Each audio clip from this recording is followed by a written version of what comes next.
Sa nalalapit na Halloween, maghahasik na rin ng katatakutan sa Spotify ang DZRH drama.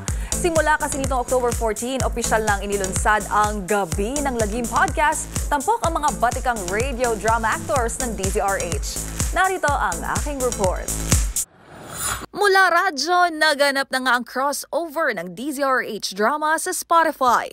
Simula kasi nitong October 14, mapapakinggan na rin ang mga kahindik-hindik at makapanindig balahibong kwento ng kababalaghan tampok ang Pinoy horror story na Gabi ng Lagim sa podcast.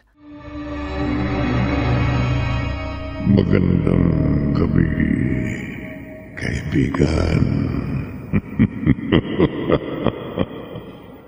At para sa first episode, mapapakinggan dito ang higit 55 minutong kwento ng anak ng maligno na pinagbibidahan ng mga batikang radio drama actor ng DZRH.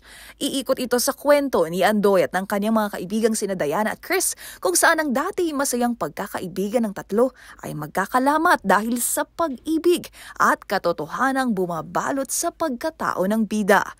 Magunita na kasabay ng pagdiriwang ng DZRH sa 85th anniversary nito noong Hulyo, live na nagtanghalang DZRH radio drama actors hatid ang kwentong Ito ang Aking Buhay. Kung saan isa nga sa mga bumida rito ang voice actor na si Mr. Phil Cruz na bahagi na ng DZRH drama mula pa noong 1979. Gayon din ang veteran radio drama actress na si Miss Rosana Villegas at Mr. Jerry Mutya na siya namang kinabibiliban sa mano-mano nitong paggawa ng sound effects. Samantala, bukod sa radyo at ngayon podcast sa Spotify, mapapakinggan din ang iba pang kwentong hatid ng DZRH drama sa YouTube na humahakot ng libo-libong views.